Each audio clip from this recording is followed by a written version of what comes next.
The news in the Trump transition right now, Republican Congressman Adam Kinzinger is joining us. He's a veteran of the wars in both Iraq and Afghanistan. Congressman, thanks very much for joining us. You bet, Wolf. Thanks. All right, so the Trump campaign says it's not a done deal yet, but would you support the retired Marine Corps General James Mattis as Defense Secretary? You think that would be a good idea, even though he's been only out of active duty for 3 years?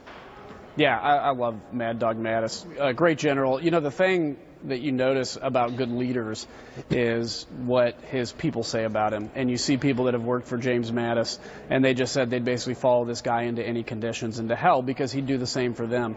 And that's the kind of leader I think the Defense Department needs. And there's an advantage, by the way, to having somebody that was a general in this position, because they know, in essence, where the skeletons are buried. So, you know, in many cases, there's problems with defense acquisitions and the way the Defense Department works that needs reform. And if you're on the inside as a general, when you come out, you're able to know where that is and make some changes. So I think he's a great pick and would love it if that's it. But you appreciate the traditional civilian leadership at the Department of Defense.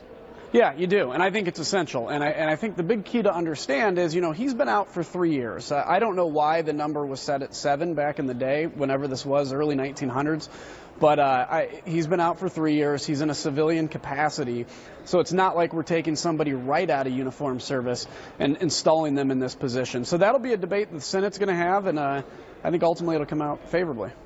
If he is named a defense secretary, you have a retired general of the Department of Defense, you have a retired lieutenant general, Mike Flynn, as the president's national security advisor. Would that effectively rule out retired General David Petraeus as Secretary of State, because there would be fear too many generals are running national security? I don't know. Who knows? You know, one of the things I guess you're seeing in foreign policy and in these areas is that, you know, Donald Trump's made it clear he's going to surround himself with experts. He knows he's coming in without government experience. You know, he knows that there's an advantage to coming in without government experience, but you have to have people that have been involved in the military and in government to be able to surround him, and it seems like he's doing that. I don't know if that necessarily bodes poorly for Petraeus or not, but I think, you know, of the finalists I'm hearing in the Secretary of State race, I think we could end up with somebody pretty good. Well, what do you think? Who do you like of the final four, as they're called? I like Mitt. I think he'd be a fantastic pick. You know, whether that's where he ends up going or not, that's his decision.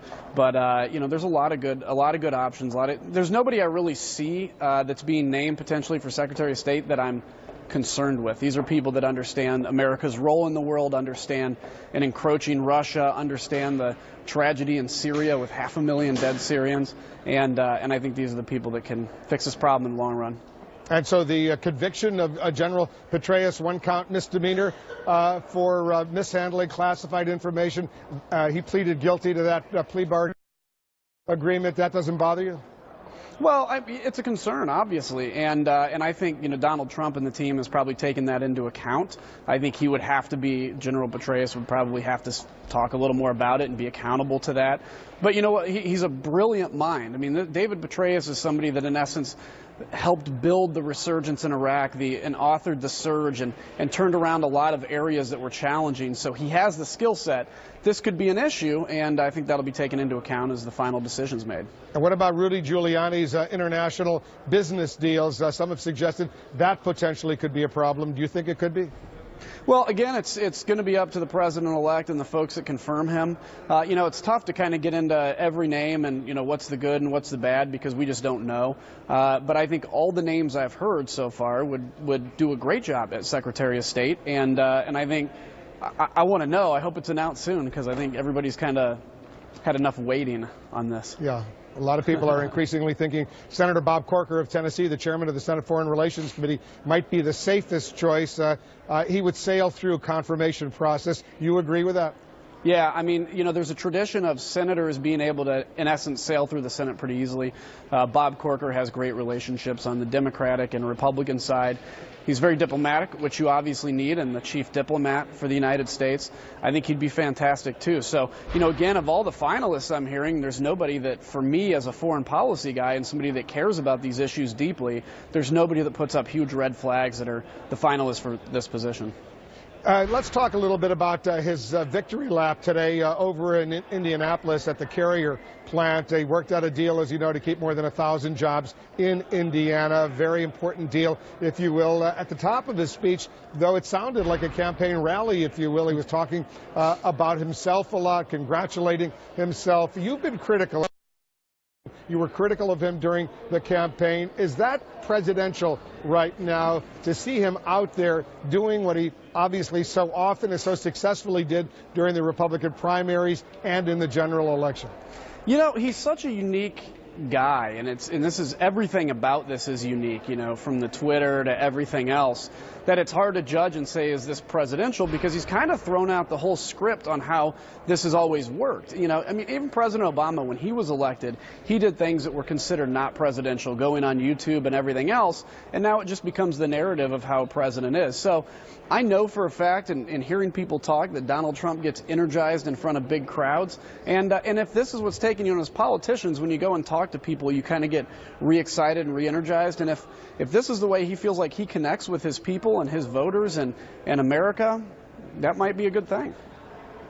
Stick around, Congressman. We have more to discuss. I need to take a quick break. We'll resume our conversation right after this. Back with Republican Congressman Adam Kinzinger as we wait to hear directly from the president-elect at a rally in Cincinnati, Ohio. Congressman, as you know, President-elect Trump, he spoke by phone yesterday with Pakistan's Prime Minister Nawaz Sharif. And according to the Pakistanis, the Prime Minister's office, Sharif's office, Trump called Sharif, and I'm quoting him now, a terrific guy, and said he's ready and willing to play any role that you might want me to play. That was according to a transcript the Pakistanis put out.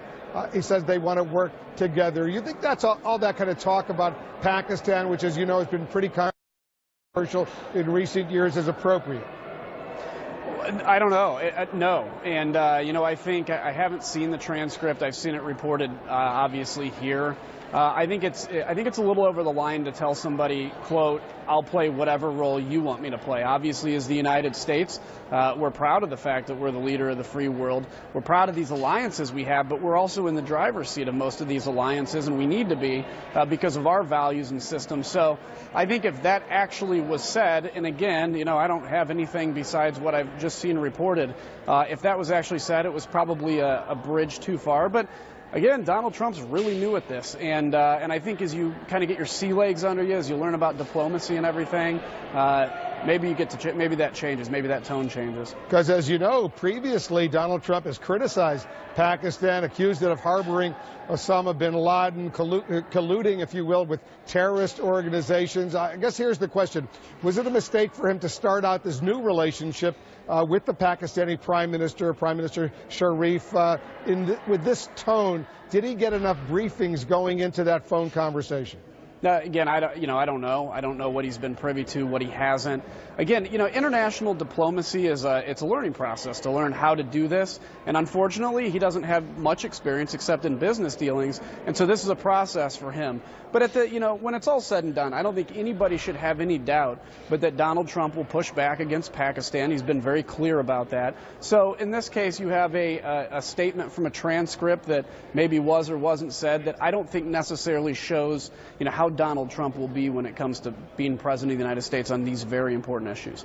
India, which of course has a very tense relationship with Pakistan, took some serious offense to the characterization of that call. I guess we don't know for sure, but do you believe there are enough people surrounding Donald Trump right now, giving him clear advice on how to deal with these sensitive issues, Pakistan, India? Was this perhaps just a rookie mistake? It could be. Again, there's a lot of information I don't know, but I think the team I've been seeing him assemble around him is actually really good at this. And, it's not the full team yet because he still has to announce Secretary of State, officially Secretary of Defense, and some of these other positions. And so you'll begin to see that coalesce. But, I think there's no doubt you don't want to say things like, we'll play whatever role you want us to play. But I don't think that necessarily indicates that somehow we're going to be subservient to Pakistan. Congressman Adam Kinzinger, thanks so much for joining us. You bet, Wolf. Take care.